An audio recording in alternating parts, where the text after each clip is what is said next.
Welcome back to another episode of Money Honeys, where we, Freddie, Devin, and Chantel, bring you all the chisme about those sweet, sweet dollar bills. Dollar bills, y'all. Where to get them, how to get them, and how to make sure you get them on time. exactly, which is why today we're talking about the financial mistakes we've made as freelancers. Ooh. Now, We've done an episode where we talked about the pros and cons of freelance versus full-time. So if you're looking for a full comprehensive look at that comparison, be sure to check that one out because today we're putting ourselves on blast and calling out our mistakes. oh my God. So many. Buckle up. This is going to be fun. For the folks at home, let's run through the types of freelance work we all do and what we're currently working on. And I can go first. So I do Instagram campaigns, brand deals, DJing, and acting. And to whisper it. Acting. Say it. Like your mom. Say it. Say it. No, you should say it's real good. Tell them. You should tell them. They want to know. I'm crying. They want to know. They're so proud of you. You have to tell them. I'm crying. All right. I'm a producer, director type. I also run a YouTube channel. I pole dance and I act as well. And then I am a director, producer type as well. And then also do screenwriting on this side, as well as creating my own kind of like short films, hopefully soon to be feature films. Devin has been in one of my short films. She was amazing. Thanks. Wow. What can't we do, you guys? Fly. It's from Ever After, one of the best movies in the world. What can't we do? Well, gals, shall we dive in? Sure. Let's do it. Okay. Maybe we won't go to the break yet because it's only been 2 minutes. It's been 2 minutes and I thought the part would take longer, but it's good that it hasn't taken longer. Okay. Let's start big and get this out of the way. What is your absolute number one financial tip for freelancers out there, gals? Goodness. I mean, I think for me, it is absolutely set aside 50% of every check. Now, I do think that that's probably a bit overkill, but it has worked for me You have to. because there's just always some kind of hidden costs somewhere later down the road that you're going to have to pay. So I would say, if you can, set aside 50% of those paychecks for taxes and other bullshit. Yeah, very big asterisk on that and other bullshit. Because it comes up. Yeah. I would say start with an emergency fund. When you're going to freelancing, budget out X amount of dollars a week that you start putting into an emergency fund, because when you are freelancing, there are going to be some dry spells. So if you have an emergency fund, it's not so critically sad, if that makes sense. Yes. It makes it so that you're able to enjoy those dry spells as time off versus being, oh shit, I need to work right now. My biggest tip, I think, is getting the paperwork for your job signed as soon as possible and knowing exactly what that job is going to entail. Tell me more. Right from the bat. Right off the bat. Especially because different types of work will sometimes have different terms for things that you're not accustomed to. So like even, I know Devin and I, we've both been diving into the live production world. My experience with that is that there's some terminology there that I think means one thing in non-live world. Like what? And it means something different in there. Have you ever been part of a pinning test? Yeah. Yeah. Yeah. What the hell is a pinning test? Yeah, what is that? Enlighten me. I mean, it's like when I just was in one yesterday. It's basically when you go they do a mock live stream and they have to log all the products into the GMC, which is basically like, remember OBS when we used to stream for Ladylike or Unladylike? It's basically like looking at the OBS backend and seeing how they can pin everything. Because in the chat, that's where you pin it. Yeah. And then people can see it. Yeah. It's like they get all the products loaded into the shopping manager. and which can sometimes take hours. Wow. And then people on the tech team, like you have to do the full live stream run through so that people on the tech team and everyone is aligned on pinning the products at the right time so that your host can say, and if you want to buy this right here, click on that link in the chat right now. It's pinned right there. Or sometimes it'll be like a native like banner that comes up if it's the type of player that you can actually click on. Mm-hmm. And so it'll be like, click right here. Like the banner on top right here has the exact thing that I'm showing you right now. Shit like that. So it's all based on timing. Mm-hmm. Yeah. Mm-hmm. Like you obviously need to be at a certain place in your script. Mm-hmm. It's like a tech rehearsal. Yeah, it's a tech rehearsal because with live there's a shit ton of tech. It's like all tech. Mm-hmm. Mm-hmm. But anyways, so something for me has been having folks setting the exact expectation of what your job is going to be and how much they're going to pay you for that exact job. Yeah. Like what you're hinting at, I think too, is really being a bulldog at the beginning of the process. Mm-hmm. So say someone's like, what are you doing for the next 10 weeks? I could really use a producer like you or whatever. You can say, okay, this is what I want to do. This is what kind of producer you need. Okay, I can do this, this, and this. My rate is X, and come in strong with that rate. So for an example, on the show that I'm on now, they wanted I had worked with this production company before. I adore them. I love them. But they were like, hey, we're going to let you be a producer on this. I was like, no, I'm a co-EP. Remember, last job you booked me for, I was a co-EP. This job you're going to book me for is for a co-EP. I'm not going to accept less than this. And then it's kind of pushy. But if you're your bulldog up top, then you can relax for the 10 weeks of the job. Yeah. Mm-hmm. Yeah. Mm-hmm. And then, because once you start doing your work and you're good at your work, then they're just like, we're so lucky to have you. Yeah. And you're like, thank you, mutual. Yeah. And you can go on your merry way as you collect your money. yeah. And then that's also to like ask for a statement of work. Like get your SOW, just read it and look over what they need. Because they'll put it down in there. Yeah. And then that'll become your best friend if something goes awry later. Yeah. Just get those statements of work. And even after you have that SOW or before you have that SOW, make sure that you know exactly what the role is. I had some confusion over the term development because it was training and development. And so I said, I thought, okay, training me for the role and in my development as the role. No, they were talking about show development. And I was like, oh, that would have been a different rate. Yeah. That would have been a way different rate. I like y'all. So we're going to keep it cute. And then they wound up bumping my rate thereafter. It was like one rate for the first couple of weeks and then the second rate for the next few weeks. And so then they bumped up my rate for those last few weeks and started it a week early. Now, did you have a conversation with them to get them there? I did. Good for you. I did. And it not a tense conversation at all. Very lovely people. But it was me saying, hey, had I known that this was going to be the work, I would have charged a different rate.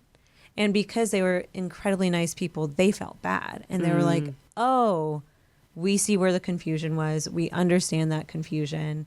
Can we bump up your rate for this next portion and start it a week early? And I said, yes, thank you. And that was it. We continued on with the show. And then it was very much like, thanks for having me. Thank you for being here. We love working with you. We love working with you. Goodbye. Yeah. You know?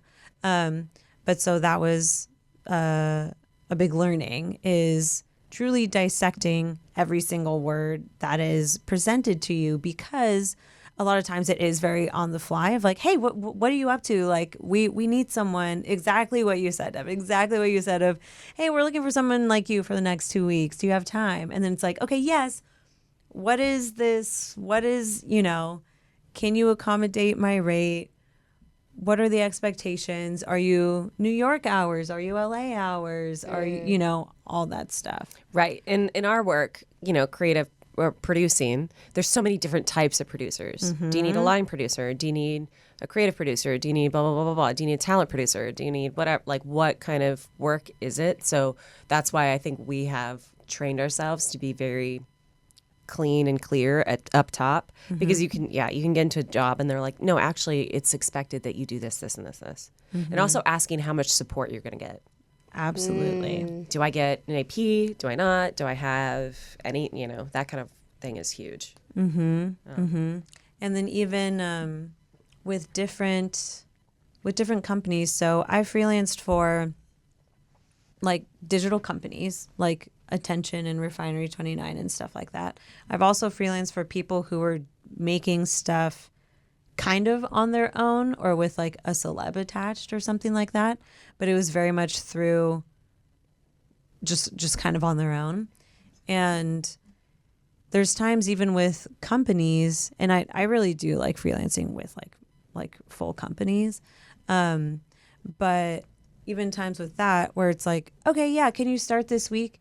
Yeah, I can. Like, can you, like, what are the exact dates that I'll be working? And then make sure that you have it listed out. So it's like you have 12 days of prep, 3 days of shoot, 4 days of wrap. Here's the rate. Here's your day rate for every single one of those days. So you know exactly how much you're getting paid for that work that you're doing. Yeah. Because there's so many times it's like, oh yeah, well the shoot's this date, and then we'll like have, and then that'll kind of be it. And it's like, no, like just totally hear that, love that works for my schedule. Are you able to just tell me the exact work dates that we're expecting? Right. And that's an easy ask. And then they're like, oh yeah, here it is. Because when everyone is on the same page, it really makes it easier for them too. So much better. Yeah. And then on top of that, I would also be very clear about any kind of, when you take a new job freelance, talk to them up front. Like I said, be a bulldog up front so you can relax in the back end. But talk to them about your days that you need off. So like, oh, I have a wedding. Oh, I have this. Tell them that up front. So then, and put it in an email. Put everything in an email. We love receipts on the show. I feel like we need a sound effect whenever we talk about get your receipts, like a cha-ching, like, because it comes out smelling like roses later when you can like point to the email and be like, no, I asked for this day off, Where I think we're also used to, from like the college idea of like, just get the job, just like hustle and lie to get the job.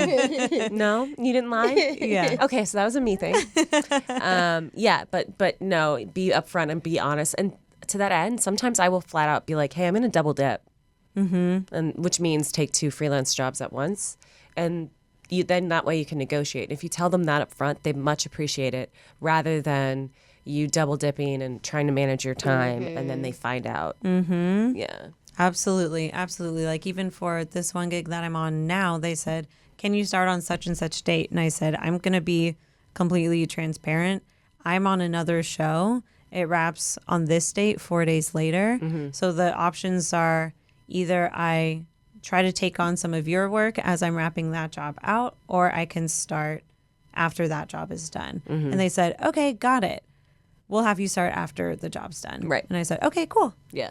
Because then it's just everyone was on the same page versus me being super stressed of trying to wrap out another job and being like, oh shit, I got to respond to them. They can't know that and it's like, it wouldn't have been worth it for those 3 days of like double pay. Yeah. Maybe for a Beyonce ticket. But We got to start saving for that Beyonce concert.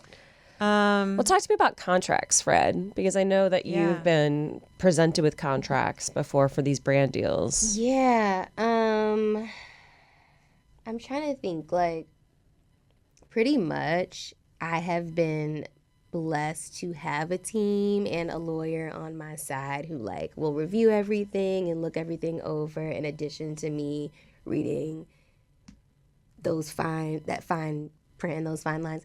I have definitely found myself like confused about where my payments are and expecting a certain thing because I didn't necessarily read like, oh, it's going to be net 30, or didn't read it was going to be net 90 when I'm like, what's going on? A lot of times, and so yeah, with payment, I've definitely had some shocking moments. Like, for example, a lot of times it's like the net 60 or the net 90 or the net 30 will begin as soon as the content goes live on social. And I really do kind of wish there was a way to make it so the net 90 begins like as soon as I submit my first proposal. Because I've been doing work. A lot of times it's a month or two before it even goes live. So, 2 and 3 months after it goes live, I've been like doing work for this brand at this point almost like 5 and 6 months. And it just feels like very delayed, and it does feel like that time isn't being counted or valued of all the prep that goes into making this content and making sure that it's like effective and goes live and looks good and all these things. A lot of times brands are I think like generally brands are quite stern on the net 90, net 60, net 30. Like I've in the past I've tried to negotiate like, hey, can we get this down to 30? Can we get this down? And like generally the answers have been no. Wow. So I'm not sure exactly how to navigate that, but I think the best way to sort of just control your own narrative and not be caught off guard is to just make sure that you are reading exactly from what point this net 30, 60, or 90 begins. It's ridiculous that we have net 90s. Yeah, it's ridiculous. And a lot of times, sometimes if they are not willing to move on the payment schedule, you can ask for a higher rate. And that is something that I haven't done yet, but it's something that I should do. It's something I should do. It's a mistake. Which is the Yeah. category that we're in right now. Yeah. What have our mistakes been? Yeah, and I think almost like kind of getting creative with your asks. So even if it's not a higher rate, okay, can they provide glam? Compensate for gas. Yeah, gas. Like, some kind of something. The money is there. Oh, no, yeah. And a lot of times people aren't asking for these like little small, like more in the weeds type of compensation questions, but it can be very helpful. And a lot of times, like, sometimes they will give it to you, especially because a lot of creators probably aren't asking for it. Right. So I would say just get creative with your asks and make sure you are reading everything super thoroughly so that you are budgeting properly for the time, however long it takes you to get paid. A mistake that I've made in the past is not invoicing in a timely manner. It didn't affect me. It didn't lead to a complication of like, oh, you're already off and like blah, blah, blah, all that stuff. It was more so a complication of my personal finances. And so it's like, once you're if the job is an invoice type thing, once you're done with the job, like, have your invoice ready. Yeah. Hit submit on that thing in case it is a net 30 and they take the full 30. Yeah. Because I've had experiences where it's like, oh yeah, we're net 30, but they pay out in like a week or two. Yeah. Which we love. Yeah. But sometimes it's not that way. Yeah. And so there have been times where I'm like, oh, I wish I would have submitted my invoice right when the job was done versus like getting kind of lazy and then waiting 2 weeks and being like, all right, when's that payment coming in? Yeah, it's like, girl, you ain't even sent the invoice yet. Yeah. Yeah, that I will say I am quite serious about my invoices. Literally, That checks out. I had already have it drafted up, ready to go. Yeah. Because like I don't play about my goddamn money. That's No. right. No, I No, did the work. ma'am. No, ma'am. Another thing I'll say is ask about kit fees. Yeah. Huge. And I think that's across the board. Like we talk mostly about production because that's the world in which we work. But I think, if you're doing any kind of freelance work of like tutoring or whatever, ask about compensating you for use of your own equipment, whether it be a laptop, DJ equipment, your car. Like they should be paying for that, because you know what you're not getting in freelance work is health insurance. You're not getting basic things that you get in a salary job. So try to stack it up front, because like you said at the top, 50% of what you make weekly is going to go towards taxes. It's actually like asterisks and other bullshit. and other bullshit. We pray for less, and we love it when it's less. Yeah. Most of the time it will be less than that. Yeah. But enough times it hasn't been. Just do 50%, because it's like maybe 35% goes to taxes, and then Yeah. the other 15 should go to your savings. Yeah. You know? 100%. I have something to add. Yeah. Another tip. I would say, like, get petty. Get petty with your business expenses for tax time. Yeah. Like, you know, I think a lot of times we can forget, or even just like out of laziness. I know for me, out of laziness, I haven't like, there's been opportunities for me to like write off dinners with people in the creative space that could be considered like business engagements that can be written off come tax time. That DJ equipment is going to be written off during tax time. When I went to Howard Homecoming, I ended up getting booked to do a set at one of the parties, which is really exciting. I'm going to figure out a way to sort of expense maybe the flight. Yeah. Yeah. You know what I Or mean? the clothing. Clothing. Yeah. George, who's now my tax guy, George Azar, gotta love him. He told me that they're starting to crack down on all that, Yeah. They are. which is bullshit. They are. Even like writing off, because it used to be easy to write off like the home office expense. But then my tax guy, because I asked about it for my last taxes, and my office was kind of like in our like loft with like workout equipment and stuff. And I was like, can I write off my home office? And he was like, is it a specific room that is only used as an office, has a door, everything? And I was like, well, no, there's like workout equipment. He was like, I'm not gonna put you through the risk of that. He was like, I had one of my clients do a home office write-up. IRS showed up at his door, and thank God he had an actual legit home office. But isn't that nuts? That's petty. Now that's stupid. It's petty. When was this? When did this happen? Like a year or two ago. Okay, so Like I recent. think Because COVID yeah. times, everyone was like writing off home office. And even, I guess I will say, yeah, like with last year's taxes, she did tell me I was able to I wrote off some stuff. Yeah. But definitely make sure that it makes sense. Right. Whatever you're writing Consult off. your tax professional. Yeah. But like with meals and flights and stuff like that, that's pretty run of the mill, which is nice. Another thing, open a business account. You don't have to be a business to have a business account. Open another bank account that you get paid out of, and then you pay yourself into your normal bank account. Because then you'll see, if you start thinking of yourself as a business, even if you aren't an S Corp or an LLC, you'll start setting aside money for those business type expenses. And then come tax time, it comes so much easier. It's a lot easier if it's all separated out. So you can make a business account without having an LLC or an S Corp attached to it? It's just a different bank account. Yeah. You might not be able to open a quote unquote business account, but you can just open a checking account. Yeah. And consider that your own personal business account. Yeah. Because I know at Chase, to open a business account, I think they needed like my EIN. Oh, yeah.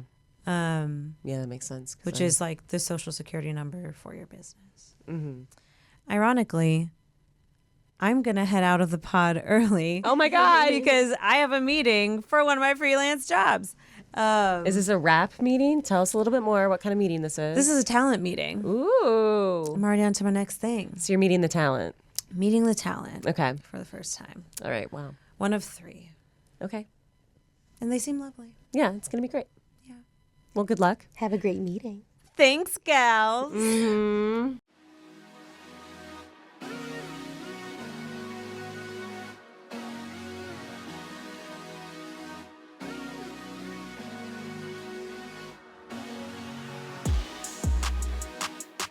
And we're back, y'all, and we're talking about our financial mistakes that we've made as freelancers. Chantel has left us. I already feel her presence. Yes. Gone. So sad. But she has to work as a freelance. We're working. Yeah. You know? This is real life, y'all. I know. And I think we should maybe stay on this idea of asking for your rate just a little bit longer, because I think it's really important, especially for women who underestimate their worth. Not all women, of course, but I think a lot of us do. Yes. So I think when it comes to setting your rate and asking for what you need, it's thinking about, like you brought up, the time that you're doing in the prep work. They may not value your time, but you should value your time. Yes. Right? And it's putting that into the budget, because when a dry spell does come, you can have extra funds to really relax and enjoy that dry spell. Exactly. Do you have any tips for building up the confidence to ask for your rate? So it's interesting. I do kind of want to touch on like the idea of imposter syndrome, right? I think that working for yourself and not being working full-time for a company can sort of do a number on your mental in terms of like, wait, so now I guess I'm the person who believes in me, right? I am self what am I saying? I am saying that I'm the expert. There's no, Daddy BuzzFeed or anyone telling me that I'm the expert to give me the confidence to ask for my rate. Like at this point, I'm on my own, and I just have to have the confidence and know that I have the experience to do a good quality job. And I think sometimes there will be jobs where you may not have necessarily, like, have there ever been jobs, Devin, for you where like you've taken on a role and you haven't done, maybe certain aspects of that role before, and you have asked for a certain rate for it, and you just kind of were like, wait, but am I even qualified? Like how did you deal with that? Because I've kind of had that experience as well. I think it's a mindset where you go in and you say, okay, I'm charging for my time, but they're paying for my expertise. So in that, and that's two different things. I'm charging them for the hours spent either looking up how to do what they want me to do, figuring it out, piecing together their expectations with what I can actually bring. And they're paying for your expertise, meaning they trust you to get the job done. Yeah. So sometimes you'll get hired by folks who like try to really be like a middleman with your time and be like, no, I want you to do this, and no, you can't take this time off, or blah, blah, blah, blah, blah. And it's like, no, you're not paying for my time. I am budgeting out that because I'm a freelancer. Right. You are paying for my expertise. I'm going to come in here and I'm going to be across this one aspect of this company or your work, so you don't have to worry about it. And that's what you're paying for. Yeah. So I think when it comes to imposter syndrome, it needs to you really need to think like, I'm an expert in this. And even if I'm not an expert, I'm going to get it done. Yeah. It's just trust. It's having trust that you'll get it done, because you have this up to this point, you've gotten it done. And you're not going to know everything going into everything, because if you did, how boring would that be? Right. You're always going to be learning something new. But, finding the way, like sometimes I even have like docs of how to ask questions, like in Sound Smart. Like, I've never heard it called that way before. Can you tell me what you mean? Or like, I know what this means. Is that something that you think? Because then that way, when you do have to ask questions, and sometimes asking a lot of questions can make people feel like an imposter, you still set yourself up for success by sounding smart. Yeah, and by referencing previous experience or previous projects that you've worked on. Because it's like, oh yeah, I've done this version of this before at your company, or for you. How do you guys operate? And I think that's a big thing. So always, because people try to buy your time, and that's why you're freelance. Yeah. If you wanted people to own your time, you'd be a salaried position. Because they do have that control from 9 to 5 or 9 to 6, whatever those hours or are. even before when you're salaried, they overreach all the time. Yeah. Because they're paying for your bennies, they're paying for your taxes, et cetera, et cetera. No. Freelance, that's your time. Yeah. Yeah. I would say also in terms of figuring out how to set a rate, definitely ask others who are freelancing in that space. Yeah, that's huge. What they charge.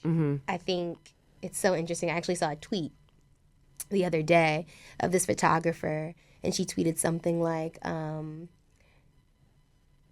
wow, like, and this is paraphrase, but wow, photographers are out here charging $1,700 for 2 looks in a 2-hour shoot. Here I am charging $200. And it was almost, the way that she wrote, it was actually a really smart tweet, because the way she wrote it made it seem like she was saying that people were photographers were overcharging. But she basically ended the tweet by saying, damn, I need to bring my rates up. Because, you know, you want to, a lot of times people are going to ask you to do it for the love, or just like this really quick shoot. Like, just, it's going to be quick, you know. It's never quick. It's never quick. And also there's just a lot of prep that goes into a lot of these shoots. Like, really, really take note of all of the preparation, even just like ideating, figuring out what studio space. All of these things are coming from your brain. A lot of these things that require your particular creative brain or whatever space you're in, that's what it requires, and you should be charging for that. Absolutely. Absolutely. And you touched on something there about people like knowing. You touched on something about asking other people what their rates are. Like Chantel and I have gotten back and forth thousands of times about our rates, because and it's because I know what she's making, she knows what I'm making. It brings me the confidence to go in the room and be like, no, this is the market ask. Like, yeah, you know, I've been doing this for X amount of years right now, so I you know, and that also makes you feel like less of an imposter if you know, cross compare notes with other people who are doing it. Absolutely. Absolutely. So yeah, the transparency is so key, especially in the freelance world. You don't want to get caught lowballing yourself, because kind of like we've said before, the dry spells are real and they do happen, and you want to make sure that you're setting yourself up for success in those spaces. Right. Definitely. So sometimes when you're freelance, you feel like you need to take every job, because dry spells can be scary. Yeah. Especially when they've been going on for longer than you expected. Yes. And I know that I have done this, fallen into this cursed position where I just fill my plate too much and then I'm burnt out at the end. So how do you deal with that, Fred? I've definitely had this experience.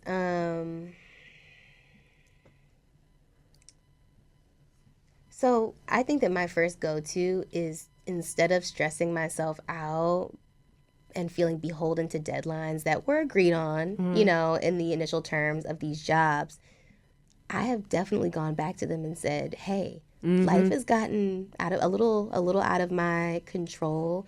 This deadline does not feel realistic for me. Can we push it 4 days, or can we push it a week? Generally, to my surprise, they've always said yes. Oh, yeah. They want good work, too. They do. So I would not, and as scary as it could be, because you're like, oh, like I told them that I could have it done at this point, and now I'm like going back and forth. Are they going to think that I'm like flaky or not reliable? No, I think that in the end, and kind of what we were talking about earlier, like being transparent about, hey, I have this other show happening right now. Or, hey, like I actually ended up getting this other opportunity that I really want, and I really want to make both work. Do you have any flexibility with this deadline? Right. Because remember, you're the expert. Yeah. You're coming to the table with either your expertise or your audience or your knowledge, your experience. So they want 100% of that. Yes. And if you say you need more time, you need more time. Exactly. And I think that brings us up to a good like conversation point about boundaries when you're freelancing. Because sometimes when people start paying you, they really think that they own you. Yeah. Especially in production, because production, you can be on set for like, you're supposed to only be on set for 12-hour days. But. And those 12-hour days turn into 16-hour days. So when do you know when to say no? When to lay down the law? Wow, that's a great question. Because I haven't done a lot of freelance set work in this way where I'm not talent. And so what my assumption would be, you kind of just have to bite the bullet and stay on set for 16 hours. However, I do think that circling back about rates and compensation, or, you know, maybe cutting a day at the end off that's unnecessary, a wrap day at the end off that's not necessary. Like, I'm not sure. exactly how that works. Is there overtime in this world? There should be. Yeah. I mean, it just depends if you're union or non-union. Yeah. Because, like, it depends on what situation you're in and what set you're on. If you're, like, on a college set, then of course not. Right. Like USC grad, no, they're not going to follow that kind of stuff. But it's like one of those things where you have to remember whatever industry you're in, it's built off of relationships. Yeah. So if they burn you, just put that in your back pocket. And know that they have burned other people before. Right. You know, and then that's a talking point when you're going into other jobs. Yeah, I actually, you know, did some day player work, or I worked for this X company once. Oh yeah, how was that? I did that too. Oh wow, you know, I learned a lot. Yeah. Lots of learning. Lots of learnings, and then people are like, yeah, totally, and then that's, you know. Yeah, and then they know not to pull that shit with you, basically. Right, but there's also always going to be some time where you have to just like book it in your mind as like the school of life, school of learning. You're going to learn shit, and there are going to be days where you spend 16 hours on a job or 16 hours on set, and they're not going to pay you overtime. Mm-hmm. And you just have to chalk it up to like, okay, well, never again, but it did happen to me. Yeah. Just like when you're a comedian, there's always going to be nights that you bomb. Yeah. There's always going to be jobs that either don't pay you on time, or you have to chase them down, or they overwork you. And then you'll just have to be like, okay, for my repertoire, not again. Yeah. And our producer, Robin, love you, Robin, brought up a story about a director who wanted to say no and accidentally was like, okay, well, I'm just going to quote my rate is going to be X amount of dollars, which is outlandish. So they'll never say yes to this.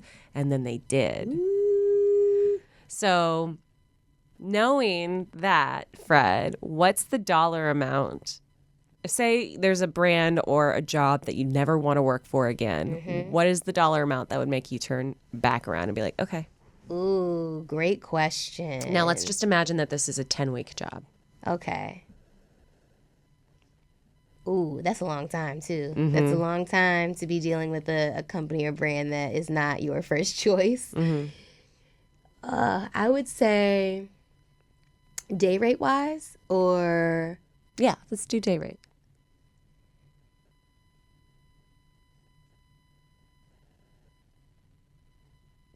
$2K.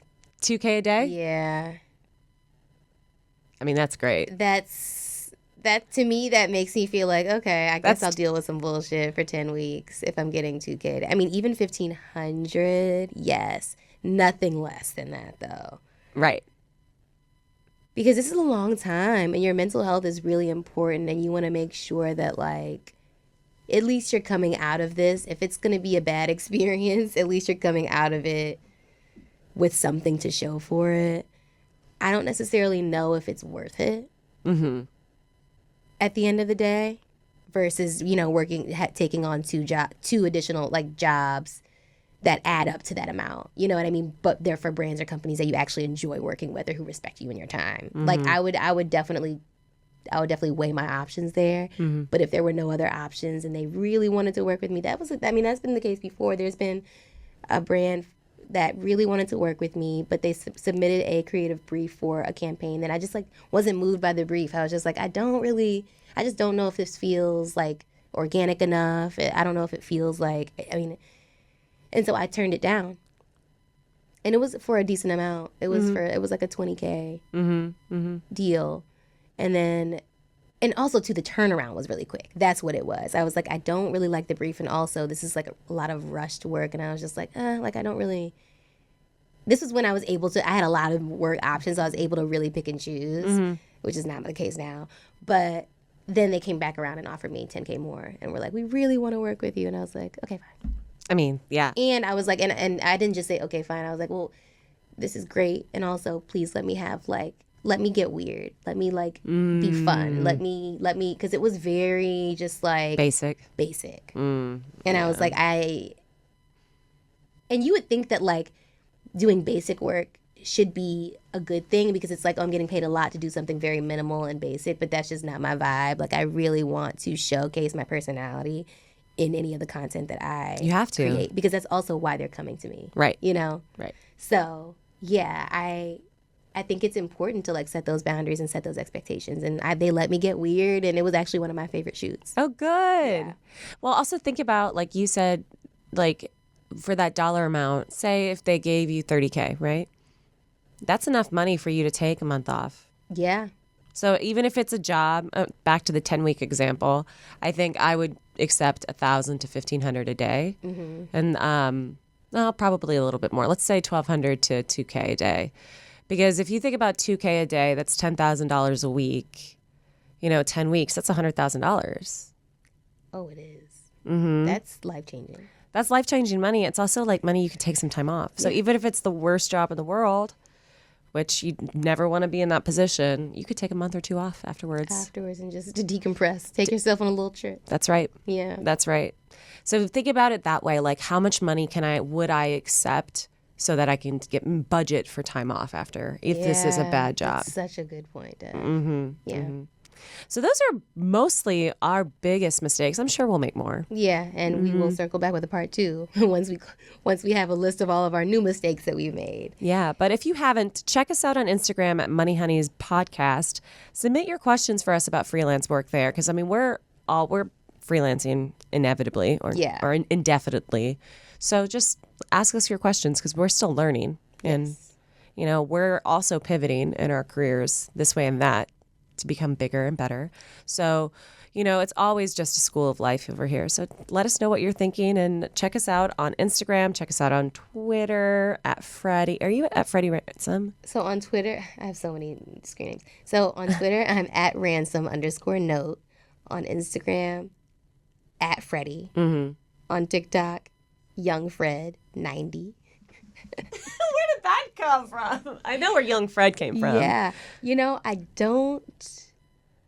I've tried to change my TikTok name handle, and it's just, so this is where we are. Yeah. Yeah. Find me at Dev Lytle. Dev Num Nums on Twitter. Although it probably won't be on Twitter much longer. Anyways, we love you guys. Thank you for listening. Hope you learned something. Until next time. Bye.